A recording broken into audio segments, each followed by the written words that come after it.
Welcome to the Contractor Success Forum. Today we are discussing cost code structures for construction companies and what that means to you as a contractor. And we are the Contractor Success Forum, where we discuss how to run a more profitable, successful construction business. And part of that is looking at all these cost codes and your financials and what for many people is a big confusing pile of spaghetti. It's like just all this stuff everywhere. So who is here to help us figure this out today? Well, first we have Stephen Brown with McDaniel Whitley Bonding and Insurance Agency. And we have Wade Carpenter, Carpenter and Company CPAs, our in-house right on here expert of the construction industry accounting methods that is second generation in doing it. So we can't stump Wade with any of this stuff. We try. So he's got it down. And then I am Rob Williams, authoring the Pumpkin Plan for Contractors. So gosh, both of you guys, the cost code structures for construction companies, man, I've been fighting over this for 40 years. Wade. Let me ask you this, Wade. Yep. What is cost code structure? Okay, you got cost, and then you got to code these costs for your accounting books. And then the structure is how to set that up, or what's the difference between that and just having a chart of accounts? And Exactly. Well, this episode was kind of born out of some major frustrations I've had with a lot of prospects coming to me lately from programs like QuickBooks Online that really don't have any kind of cost code structure. I mean, a lot of people don't get their chart of accounts set up right, but that's only half the battle. And if you're really wanting to get some good job costs, you need a cost code structure that is not so complex you can't figure out what's going on, and not too simple where you don't see the forest for the trees. So okay. if that's okay, I'd like to kind of kick that around a little bit today. Yeah, lay it on us. All right. Well, so let me start by talking about what a cost code structure is and how it differs from chart of accounts. So a chart of accounts, you may be coding your cost to things like labor, materials, subs, equipment, other job cost. And there's only so much you can see. It's basically a vertical view of what it is. And other programs, like even the QuickBooks desktop version, allows a cost code structure where you can't do it in QuickBooks Online, but a cost code, or sometimes a phase code cost code structure, is going to be different for different industries, but essentially that's going to be mapping, like say for a general contractor, it might be demo, electrical, plumbing, drywall, whatever it is. So those may be the major phase codes or whatever. And then we have the cost codes underneath it, or it may be subcodes. You may think of it as subcodes. But these codes, if they're set up properly, should end up correlating to your chart of accounts. Instead of, and this is where a lot of people in QuickBooks Online, only thing we can really do is code an expense to, chart of accounts, the materials, labor, whatever. With a cost code structure, we can also kind of get not only the vertical view, but a horizontal view, like taking your estimated revenue, estimated cost by line item, estimated cost and actual costs by line item. So when we set these cost codes up, they do correlate to one of these on the chart of accounts. So we're essentially going to be looking at it in two different dimensions. Does that make any sense, guys? It really does. And I guess what we're talking about, if I can say that again, maybe it'll sink in guys' heads, is we see our chart of accounts. It's just one number for, say, cost of goods sold for something. And you can, when he's saying left to right, it's because they're different columns that are different breakdowns. And it's often a manual task that takes so much time to try to break all this stuff down. And I just had a guy the other day that's not broken down, and we spent hours just going through just to take a few jobs and a few of the costs just to get an idea of what these were. And so it was a matter of writing this stuff down and all that time and effort that it takes, where if you had a cost coding structure like that, this could just be a normal, quick process when you're looking at books. Well, like I said, it doesn't have to be very time consuming. A lot of contractors hate paperwork. They hate working in the field all day and coming home and doing paperwork all night. Yeah. So you need a streamlined structure. But, the first thing I would say is, like, if you've got a contractor that has zero job costing, it's basically like that captain on the ocean that tried to sail from England to US without a compass. They're going to get lost. And that's exactly what happens. And there's so many contractors run it out of their checkbook, and they're not using the profit first system. And so getting the chart of accounts level right is a good first step. And a lot of times those are not even set up properly, and the people need help on these things. But programs like QuickBooks Online only have the one dimension, and they try to get the second dimension with these third-party softwares where the builder, I'm not knocking any of these. They're built differently for different industries, that builder trends, or I don't want to pick on anybody in particular, but they all tend to have their own cost code structure that's already kind of built in so that people can get started. And people get overwhelmed by that. They have no idea where to start. And unfortunately, what you're trying to do is take it out of one program and push it to another. And it seldom works right. It seldom is ever set up properly. So I guess I'm going into a personal rant here, but I hope I'm making some sense. I have a meeting in a couple of hours with a contractor and his CPA to figure out. He just bought a company and then trying to figure out what this process is. And it's crazy when I hear somebody say, well, yeah, we don't want to take the time to put all that in. Well, as we were going over this for many hours, it occurred to me that if this had just been put in up front on a regular basis, this would have been so much less time to do that extra work up front, because somehow in the end, everybody ends up wanting to know the answers. So they end up spending 10 times the amount of time, or maybe 100 times the amount of time, or just never have that information for their business and then don't make the profits that they should. But not having the time to do that is crazy. Now, there is an argument not having the expert to lead you through this is tough, because a typical contractor can't figure this out by himself. Yeah, it's not something they can. Sometimes that's true, but if somebody's never had any kind of structure whatsoever, and they can at least get the vertical structure, just like with the chart of accounts, where we're at least coding it by materials, subs, equipment, that kind of stuff. That's more of like, hey, we got a picture with a puzzle or something with several missing pieces. We don't have the entire picture. We may be missing some big holes in it, but at least we got some kind of fuzzy view of what's going on. And that's definitely better than nothing. Well, I like that analogy, guys, because you put together a jigsaw puzzle, you dump it out on a table, and first thing you do is try to get the edges in place and the corners done, so then you can figure out what goes on in the middle. It's kind of like that, isn't it, Wade? It's a process for putting that jigsaw puzzle of cost together. Right. But programs, and again, I'm not trying to knock any particular program, QuickBooks or Xero or something like that. Without these third-party softwares, you never get that stuff in the middle. But, there's also a point where you can set these things up. And this is where a lot of contractors struggle. They'll go get to the CSI codes or the Construction Specifications Institute codes. And I've got some of them, they're like 2 columns. It's like close to 30 pages worth of codes. There's a point where it's way too many to look through. And when you have way too many to look through, well, people are not consistent. One project manager may put plumbing into this particular code, and one may put in another code. And if it's estimated one way and then gets coded to another, it never lines up. Okay. So how do you find that happy balance, Wade? Well, so that's, again, there is that point where there's the forest for the trees analogy, but there's also think of yourself going to an art gallery and you got a painting in front of you, but you get this close. You're sitting there looking at it and you can see the brush strokes and the little line items. You see too much detail.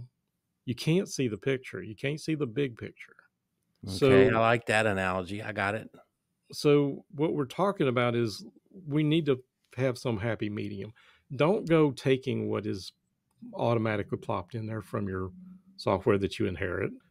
Take the time to sit down and really think about what you use. I would say never put anything more than you would normally use in. If you don't think you're ever going to use it, definitely don't put it in there. And you can always add to it later, but there is a point where if you assume you can always add it, then you just keep adding it, and then eventually it grows out of control too. So what I tell people is a lot of times we'll sit down and go over, what do you do? What are you trying to accomplish? Stephen, one of the things that I tell them, thinking about workers' comp codes and things like that, a lot of times we can sort of mirror this so that they follow like workers' comp codes. And I'm sure you would tell them, if you're putting them in the proper code and somebody's really doing office work or something like that versus somebody that has none of these codes, the auditor is going to stick them in the highest class, right? I don't mean to 100% of the time. Yeah. So like I said, getting this kind of level of detail can protect you, as well as I could go into several stories here, but a lot of times I talk about it all the time, but here too is like analysis paralysis. We don't know what it's supposed to look like when it's finally done. We don't do anything.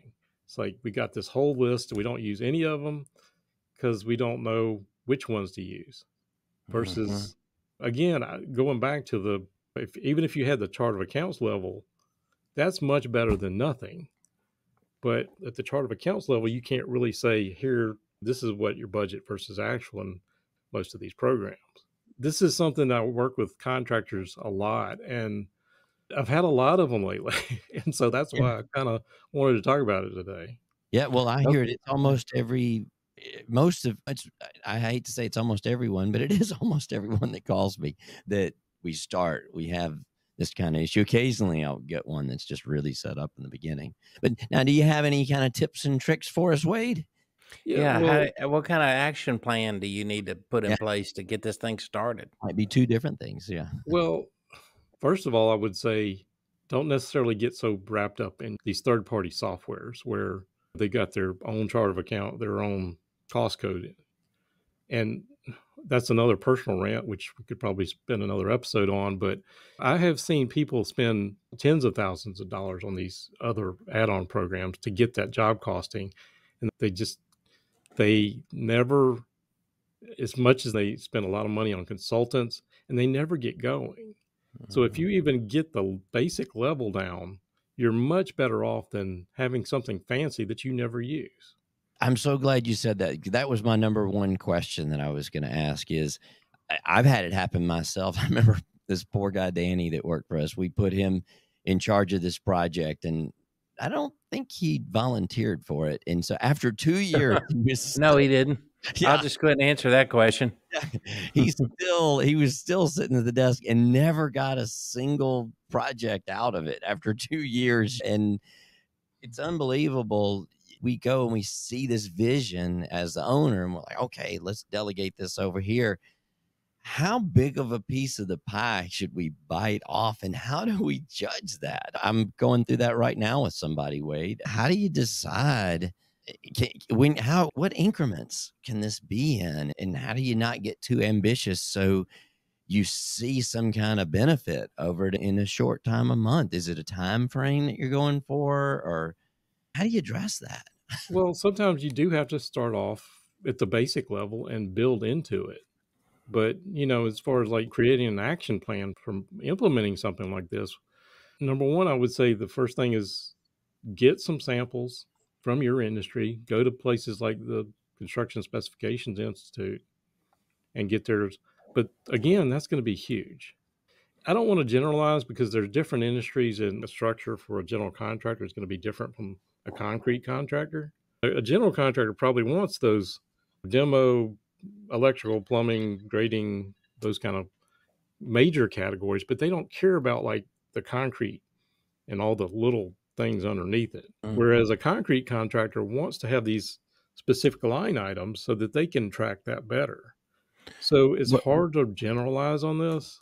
If I had to say something, if you're starting to get above, say, 100 codes, you're probably getting too far.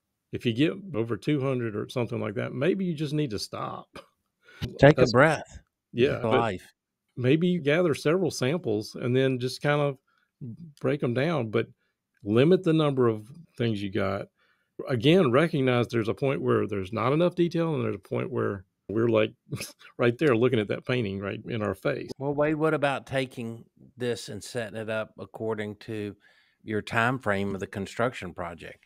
If you're a general contractor, you got the site work first Yeah. and the cost involved with that all the way to completion. At Well, least as an owner, you could compare the two to see how it's tracking on each project.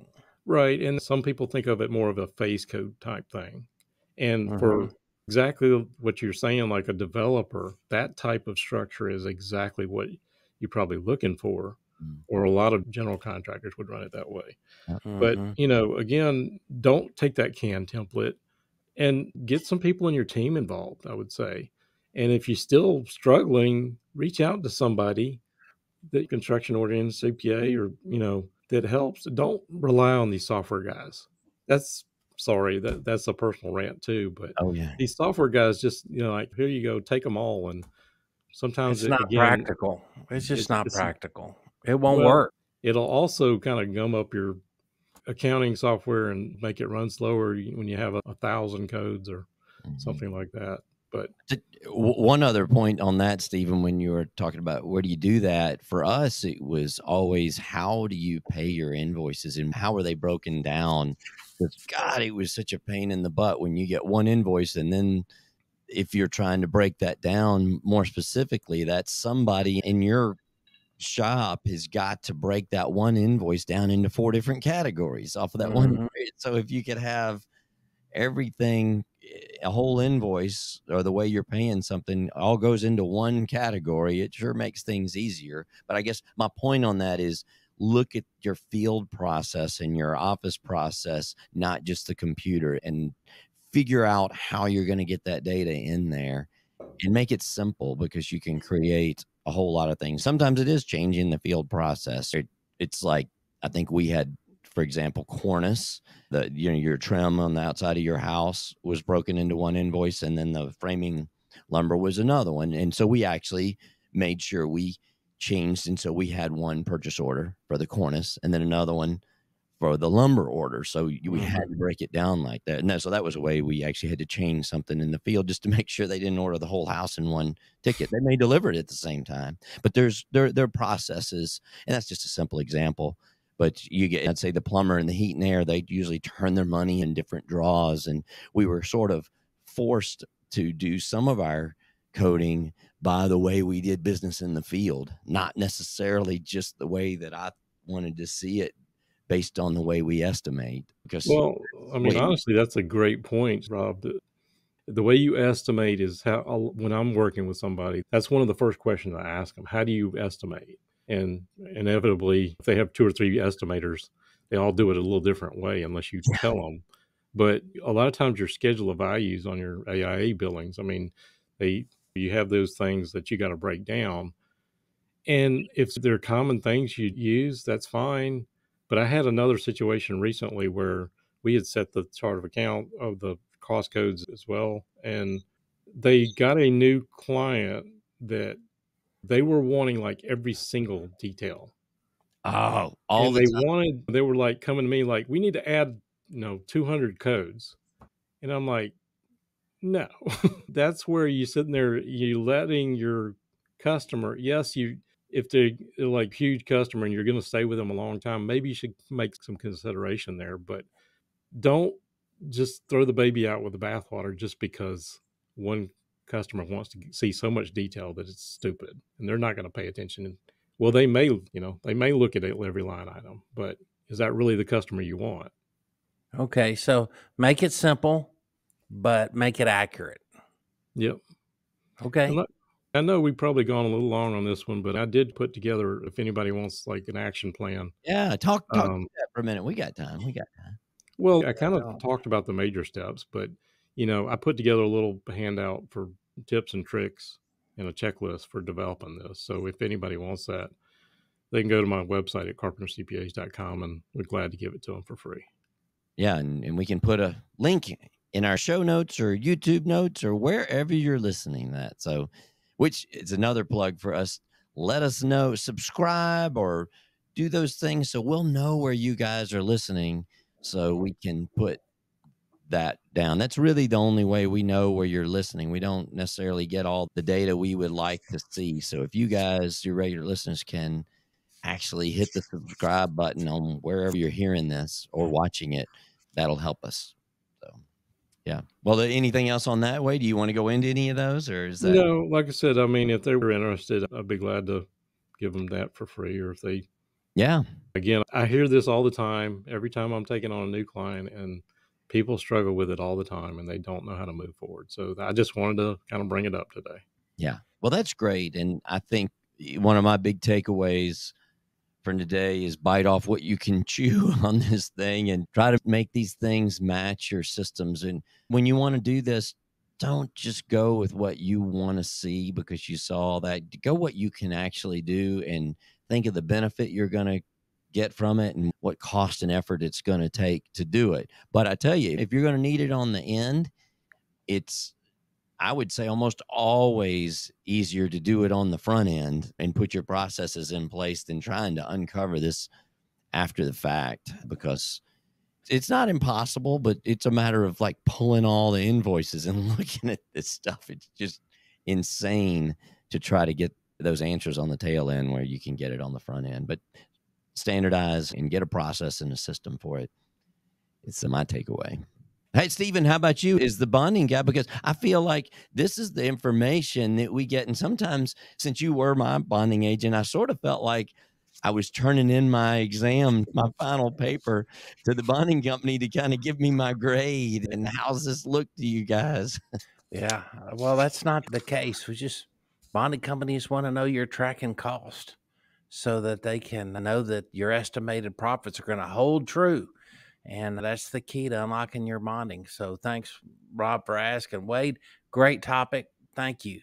All right. Well, thanks for coming to the Contractor Success Forum. Wade Carpenter, Carpenter and Company CPAs, and Stephen Brown, McDaniel Whitley Bonding and Insurance Agency. And you guys call us. I got 5 calls last week from people listening to the show. I don't know what episode aired, because when we record these, it's not the same time that they come out. So I need to go figure out what we said in one of those episodes. So we had all kinds of people calling us, but call all of us. Don't know what triggered that last week, but call us and talk to us and get your questions out so we can somehow maybe answer them on the next episode or talk to you then. So that's right. We're here to help you. We're here to help you. And you don't even have to call us if you don't want to be that bad. Leave a comment somewhere. I think most of the places you can see these. And if you're ours in some of the places you can't leave a comment, you can find us at contractorsuccessforum.com, or I know you can leave them in like the social media places we've got in the YouTube channels. So I know you can leave comments there. Well, I think we'll always see those. I'm not real sure. I hope so. All right, guys. Well, thanks a lot, and come back and listen to us again on the Contractor Success Forum. Thanks for listening. Bye.